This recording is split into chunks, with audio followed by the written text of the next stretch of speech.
बेटा मुझे देखकर इग्नोर मत करना। इस बार जो भी एग्जाम में पास होना चाहता है मैं पास कर दूंगी, मगर मेरा भी एक काम करना होगा। तुम्हें इस वीडियो को एक लाइक और चैनल को सब्सक्राइब करना होगा और 5 सच्चे मित्र को शेयर करना होगा।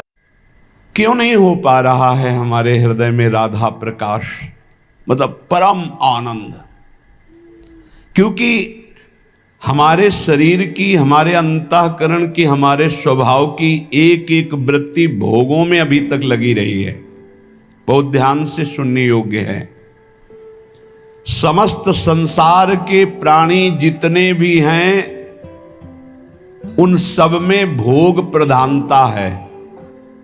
काम से उत्पन्न हुए सबके अंदर काम चेष्टा है, चाहे वो चींटी से लेकर के ब्रह्मा तक कोई न हो। जिन्होंने ब्रह्मबोध या भगवत प्रेम प्राप्त कर लिया वही जीवन मुक्त महात्मा इस फांसी से अलग हैं, नहीं सांप के गले में फांसी पड़ी हुई है काम की। समस्त संसार प्राणी भोग सुख की कामना में लिप्त हैं। सभी के मन में एक लालसा लगी रहती, ये भोगूं, ये चखूं, ये देखूं, ये सूंघूं, वहां जाऊं, मुझे आनंद मिल जाएगा। आनंद की प्राप्ति के लिए प्रकृतिजन्य स्थान, वस्तु, व्यक्ति, इनके भोग की आकांक्षा। बहुत ध्यान से समझिए, समस्त प्राणियों की रचना ही ऐसी है कि भोगाकर्षण इतनी जोर का है। देखना, सुनना, चखना, भोगना, स्पर्श करना, यही पूरा चिंतन चलता रहता रात दिन। क्या खाना है, कहां जाना है, क्या देखना है, क्या सुनना है, क्या भोगना है, क्या पाना है, क्या, बस यही चलता रहता है। मनुष्य प्रधान है समस्त योनियों में, क्योंकि बुद्धि प्रधान है, पर यह भी दिन रात इसी चिंता में जलता रहता है भोगों की लालसा पूरी करने के लिए। इतना रुपया हो गया, इतना हो जाए, इतनी व्यवस्था हो गई, इतनी व्यवस्था हो जाए, इतनी जमीन हो गई और इतनी हो जाए, अब ये कर लिया, अब ये कर लूंगा और सुखी हो जाऊंगा। पर वो जलता रहता है चिंता, शोक, भय। इस काम भोग को लेकर के बुद्धि प्रधान मनुष्य ज्यादा भ्रष्ट हो रहा है, क्योंकि ऊंचे चढ़े हुए को देखा जाता है, जो नीचे गिरा पड़ा है वो तो पड़ा ही है। अन्य योनियां तो मूढ़ता प्रधान है, पर मनुष्य योनि बुद्धि प्रधान है। इसमें विवेक जागृत करके परमात्म तत्व का साक्षात्कार करने की योग्यता है। भोगों की प्रधानता होने के कारण मनुष्य शरीर इतना महान है कि वो ब्रह्म तत्व का साक्षात्कार करने की योग्यता रखता है, पर भोगों के आकर्षण के कारण वो दुख पर दुख भोगता हुआ उसी दुख की ओर जा रहा है। दुख पर दुख भोगता हुआ वो उन्हीं दुखों की तरफ जा रहा है जहां और दुख योनयः, जहां से दुख प्रकट होता है। भगवान श्री कृष्ण चंद्र जी कह रहे कि जैसे हमारी प्रेमी गोपीजन हैं, उनका वस्त्राभूषण धारण करना, श्रृंगार करना, खाना पीना, शरीर सजाना, ये सब केवल मेरे लिए है। ऐसे प्रेमी का खाना पीना, शरीर सजाना, जीवन धारण करना, ये केवल अपने प्रीतम प्रभु के लिए है। अर्जुन, ये जो मेरी गोपियां हैं, ये अपने अंगों को मल मल करके साफ करती हैं, उपटन आदि, अंगराग आदि से सजाती है। किस लिए? मेरी सेवा के लिए। मेरे निगूढ़ प्रेम पात्र गोपियां हैं।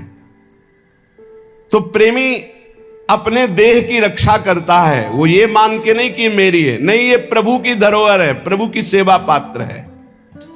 प्रेमी अपने शरीर को सजाता है, जा रहा हूं सेवा में इस समय, तिलक रचना, चंदन रचना, अपनी प्रसादी की सब धारण करके फिर प्रभु की सेवा में। इलायची मुख में है प्रसादी कि कहीं मुख की दुर्गंध ना हो।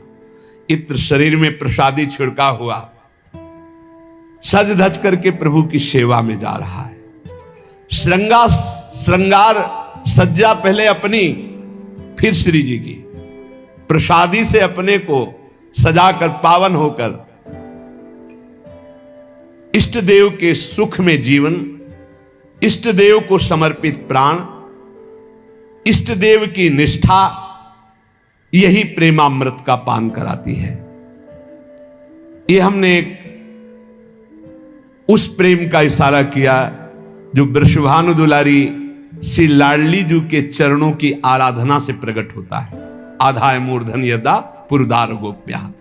तो जिन उपासकों को श्री लाडली जी के चरणों की उपासना का सौभाग्य मिला है, इस मार्ग में अनन्यता की आवश्यकता है। अनन्यता की, जितनी जल्दी आप अनन्य हो जाओ उतना है। कई उपासकों से हम प्रार्थना करते हैं कि शाम के जैसे अनुपस्थित रहते हैं, शरीर अव्यवस्था, और सुबह हमारा इस तरह से समय श्री जी की सेवा में जाता है, तो एकांत का समय शाम से रात्रि तक हमें मिल जाता है कि हम अपनी एकांतिक वृत्ति से साथ, तो उस समय ऐसा ना समझो कि हम उपस्थित नहीं, तो यहाँ आने की जरूरत नहीं। यहाँ आके जब बैठते हो आप, प्यारे जू के पद होते हैं, प्यारी जू की सेवा दर्शन करते हो, तो आप अपने कमरे में बैठकर उच्च कोटि की वैसी भावना नहीं कर सकते जैसा आपको यहाँ बैठने मात्र से फल मिलेगा। श्री जी के चरणों की स्वाभाविक अपनापन की जो स्थिति है वो बैठने से मिल जाएगी, विश्वास कीजिएगा। वैसे तुम्हें ज्ञान नहीं है इस बात का, लेकिन हमारे वचनों पर विश्वास कर लीजिए। यहां बैठने मात्र से जब वाणी जी का गायन हो रहा है, नाम कीर्तन हो रहा है, आपको कुछ समझ में नहीं आ रहा, लेकिन आपका विषय विष उतर रहा है। जैसे सांप काट ले मंत्र झाड़ने वाला जब झाड़ता है तो मंत्र बोलते हैं, पर वो ऐसे शब्दों से होता है कि वो समझ में नहीं आता क्या बोलते हैं, और विष उतर जाता है। ये हम किसी की कहे सुनी बात नहीं दे, ये हम देखी हुई बात कह रहे हैं। कोबरा सांप ने काटा था और सुबह से झाड़ना शुरू किया, 4 बजे तक पूरा स्वस्थ कर दिया, बिना किसी औषधि खवाए, बिना किसी अस्पताल गए। पर वो ऐसे मंत्र सिद्ध थे, ऐसे मंत्र सिद्ध थे। आप धोखे में ना पड़े, अब अस्पतालों में जाना चाहिए। एक बूंद पानी सुबह से नहीं पिया था वहां। जब उनको पानी पिलाने की बात हुई, जलपान आदि कुछ, तो उनका इस गांव का पानी नहीं पीऊंगा, ये हमारे मंत्र की सिद्धि है। अगर हम लोगों ने पानी पी लिया तो काम नहीं करेगा मंत्र। और देखा था 4-6 घंटे के अंतर्गत कोबरा सांप से पूरा शरीर नीला होने जा रहा था, नीम के पत्तियों से झाड़ झाड़ करके। ये हम किसी कही सुनी बात नहीं कह रहे, और ये देखी हुई बात कह रहे हैं, बिल्कुल हम प्रमाणित बात कर रहे हैं। पर वो मंत्र नहीं समझ में आ रहे थे क्या, पर विष उतर रहा था ना। ऐसे ही आप यहाँ बैठे हो, पता नहीं चल रहा क्या गा रहे हैं, पर वो आपका विष उतर रहा है मायाकृत, और आप निर्मल हो जाएंगे पक्का। भगवान में असीम विश्वास रखने वाले वीडियो को लाइक करें, एक प्यारा सा कमेंट करें। ऐसी ही वीडियो देखने के लिए घंटी का बटन दबाएं और चैनल को सब्सक्राइब करें।